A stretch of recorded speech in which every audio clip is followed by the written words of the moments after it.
Here we are at lesson 34.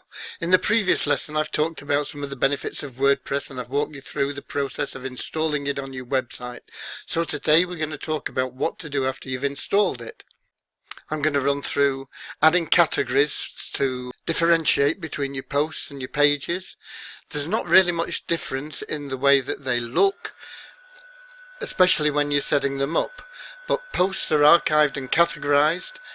And just as examples, and I've got links for these below, what are your excuses is a post and my main home page is a page.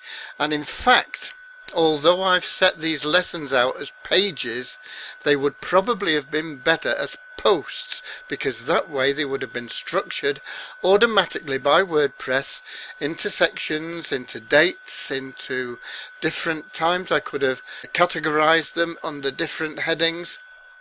And I may well, at the end of the course, go through and rearrange it all and change them so that they're all as posts rather than pages. As I say, it would probably have been better. Because you can use posts for a series of blog post articles or any other content that you add regularly to your site, just like these lessons. And you use pages for things that don't necessarily fit into a blog category and are not going to be constantly added to. They are static, particularly capture pages and this sort of thing. And you can even use parent pages and sub pages to your pages. For example, if you had terms and conditions, you could have sub pages for affiliate terms, and you could have another sub page for buyer terms, refund policies and this sort of thing. Now, some marketers claim that posts are better than pages for SEO. I don't know whether they are, but personally, I believe that SEO is now pretty much a waste of time, as the average clicks for ranking number 1 on a Google page is down to just 7.1% of visitors. So you go to all the hassle of getting ranked as number 1 on a page in Google, and if that keyword has 1,000 visitors a month, you're only going to get 70 visitors to your site for all the trouble and all the work and all the effort that's gone into your SEO. Far better to use pay-per-click advertising, a lot faster, and in fact, in terms of when you paid for your time and your effort and everything else that's gone into it, much cheaper. So I've covered that point already. Some of the WordPress settings that I use, I don't often use a tagline, but in some of your WordPress functions you get a chance to change the size of your post box, and I'm not sure whether they still do this in the later versions, but it used to be set at something like 10 lines, and you can change this and modify it to make it a bigger box if that suits you. For reading, you want to choose a static page for your home page. I'm running through some of this in a live video in a moment. And discussion, you can change that to you moderate the comments. Permalinks, you definitely want to use a custom structure such as post name. It's good to have nice permalinks. It's better for your visitors. It's better for search engines if you are bothered about SEO. You may or may not want to use the year or month in your permalink structure. You can just consider how it affects what you're writing and how you're using your blog. Your post name, you can tweak when you're editing your blog. There's a little thing there that says you can edit the post name and you can change what it says there. Don't make them too long. It's better to have something a little bit short. You don't want why my dog scratches at night after eating hard-boiled eggs or something like that. You just want cure dog itching or something similar. You want to keep it nice and short. Once again, if you're bothered about SEO, you can put a keyword in there, such as a product name, especially if it's a product review. And I've run through disabling the visual editor and explained why in the video. Here we are in the dashboard of my Boxer Dogs site. There are a few things that make it better. It's a better experience for your visitors to your website that you can do. They'll make your website better, they'll make it easier to navigate, and in short, just more effective. And so I'm just going to run through a few of the things. First of all, if you click on posts, you will see that there are different things, and what you want to do is go to categories, and you can see that you've got a category there that is uncategorized because they've got to put something in. So you could rename that one for a start, or you could leave it if you wanted.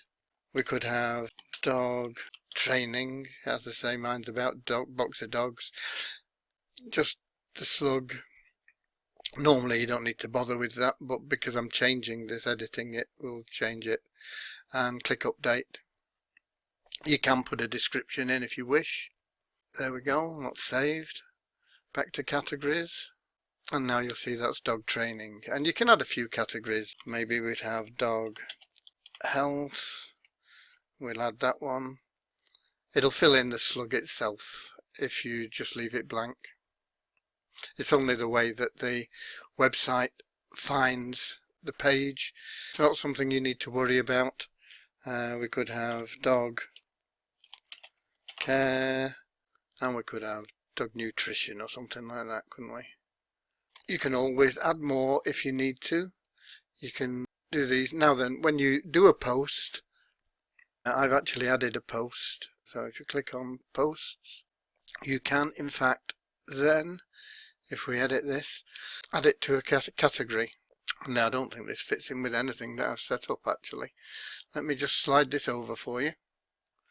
So it doesn't really fit into any of those. It's just a general post, so maybe I should take it out of there and make it, put another one in, general dog chat or something like that. So we'll go back and we'll put in dog chat. Why not?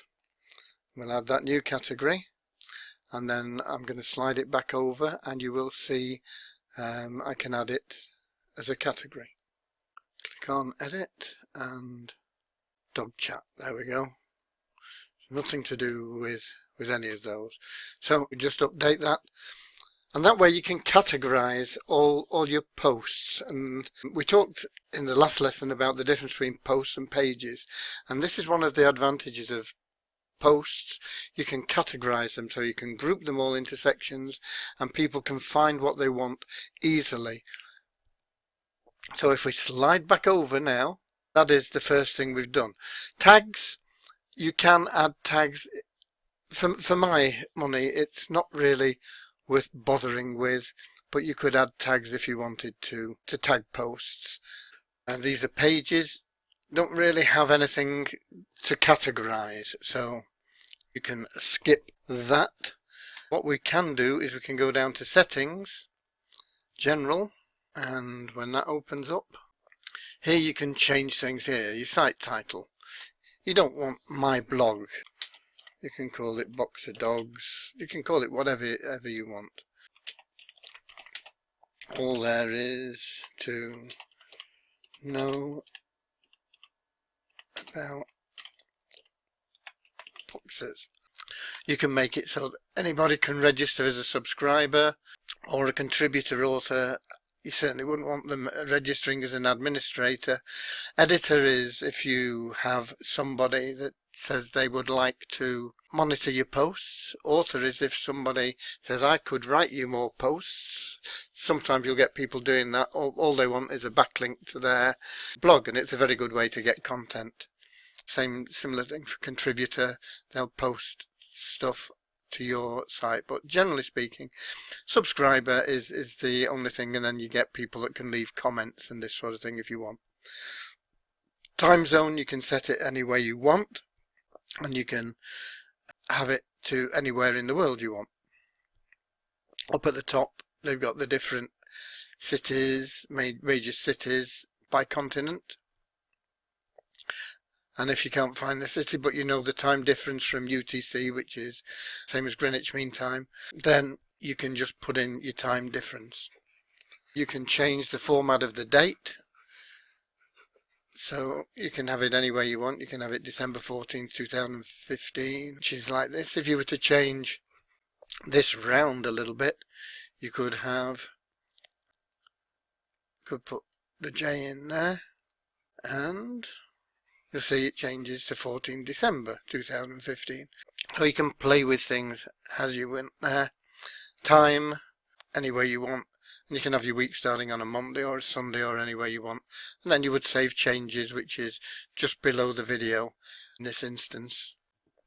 The next thing I would want you to take a look at is writing. And there's not usually very much to change here. Default post category, let's make that dog chat. Post format, you're not going to be posting much by email, but if you do, you would need to change all this. And default mail category, make that dog chat as well. And that pretty much is that for that page.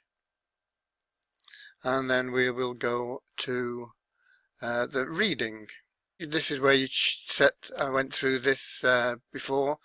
You can set a static front page.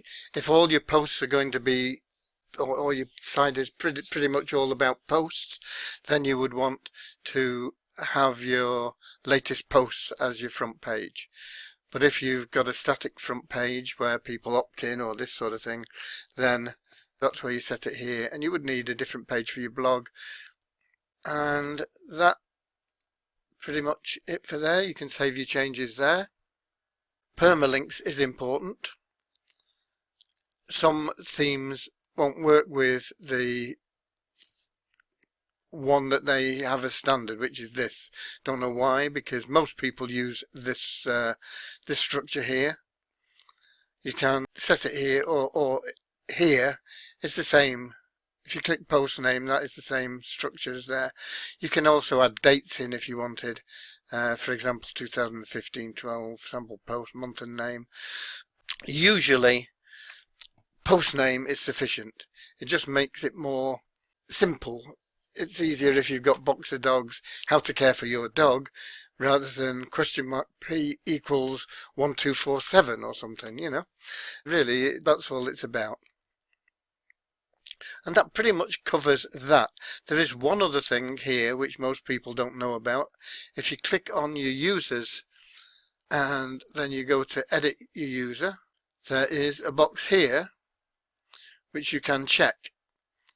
Most of you probably wouldn't want to check that, but if you did, what it does, I'll show you in a moment.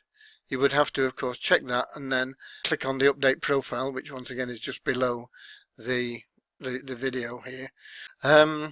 If you did click on that and save it, when you come to write a post or page, and this looks pretty much the same for anything, you would put your title in, but this visual here would not be there, so you wouldn't get the WYSIWYG editor.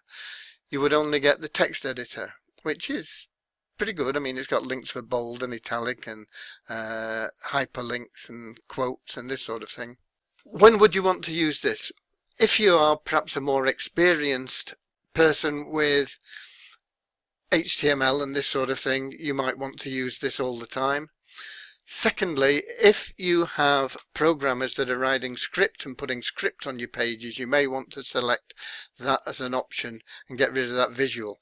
Because if you've got the visual in and you're switching from text to visual, you will find that scripts get distorted by having that visual there. So if you've got programmers that are working on things and they're putting in stuff, you may want to just get rid of that visual by checking that box in the user profile.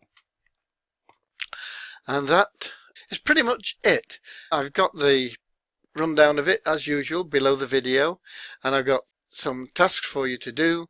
So getting on to your action steps, what you need to do is add at least one category and make at least one post, or create at least one page on your WordPress site. Adjust the WordPress settings to better meet the needs of your site and the way that you feel it should look and react. And remember, it's not set in stone. It doesn't matter. You can always change it again. So you can play with it, change it around and see what you feel gets you the best results. and choose and set up your WordPress permalink structure. And that's it for this lesson, and in the next lesson we're going to move on to some of the fun stuff. As always, you're welcome to post your questions and comments below, and I look forward to seeing you in the next lesson. God bless.